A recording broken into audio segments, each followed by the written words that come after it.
Current আলা ভাই, কত ইউনিট হইছে? দাঁড়ান দেখতেছি ভাই। এই পাশে 120 আর এই পাশে 10।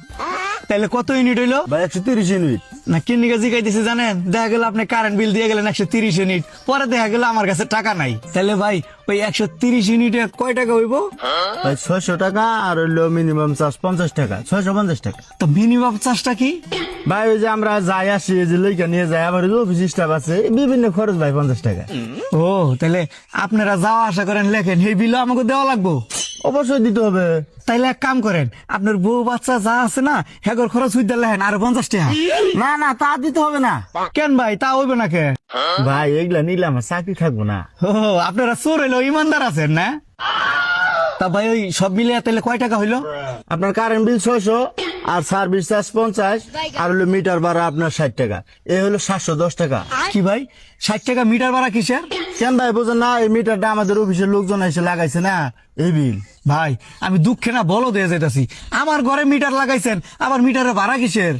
আরে ভাই বুঝতেছেন না আপনি? এটা উপর থেকে এইভাবে আসতেছে। কি উপর থেকে হয়ে আসতেছে আপনি বুঝেন আমারে? আচ্ছা পেয়েছি লুকের পালায় বললাম রে আমি। হ্যাঁ উচিত কথা কইছি, তখন আমি পেছি লোক হয়ে গেছি গা। আচ্ছা বাদ দেন, এবার আপনি কোন মিটার ভাড়া 60 টাকা কেমন হইলো?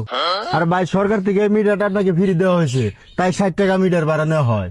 এই মিটার তো ফ্রিতে দেওয়া হয় নাই, এই মিটার যখন লাগাই দিয়ে গেছে তখন আপনাদের লোকদের টাকা দেওয়া হয়েছে।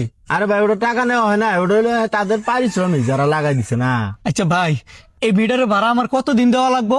ভাই আপনি যতদিন বেঁচে থাকবেন মিটারটা আপনারই থাকবে, ততদিনে আপনার এই মিটারে ভাড়া দিয়ে যাইতে হবে। আপনি আমার বলত পাইছেন না? না ভাই আপনাকে বলত পাইনি, আপনি তো অনেক চালাক। এই মিটারটা আমার আব্বা বাচ্চা থাকতে লাগাইছে, আব্বা এই মিটারে ভাড়া দিয়েছে, এরপর আব্বা গেছে মইরা, এরপর আমি আইছি, আমি ওই মিটারে ভাড়া দিয়েছি, আমি দেখতাছি, এরপরে আমার ঘরে ফুত হইব, সেইটানে ভাড়া দিব, এরপরে যে ফুত হইব হেরাও ভাড়া দিব। এইভাবে যুগ যুগ টাকা নিতে নিতে তো এই একটা মিটার দিয়ে আপনার একটা পদ্মা সেতু টাকা লয়ে যাবেন গা। ভাই মূলত এই মিটারের দাম কত কম তো ভাই, একবারে দিয়ে আমি সুদ করে দেই। ভাই আপনি তো অনেক পেছি লোক, ভাই আপনি অফিসে যেয়ে বুঝেন গা। ভাই এইগুলা নিয়ে আমার এত ব্যস্ত করেন না তো। আপনি বিদ্যুৎ অফিসে চাকরি করেন না? করি। তাইলে আপনি আমার আপনার অফিসে সারে করে কইবেন যে গ্রাহক আমার এইভাবে বুঝাইছে, বুঝছেন? ভাই আমি এত পেঁচগুছ বুঝি না, আপনি কি করবেন ডাইরেক্ট কইছে। ভাই কথা আমার একটাই, এই যে মিটার না, এই মিটারের ভাড়া বর্জন করতে হইব, জনগণ আপনাদের মিটারে ভাড়া দিতে হবে না, এটা যাতে হয় একবারে নিয়ে নিবারি, এটা আপনি অফিসে যা কইবেন।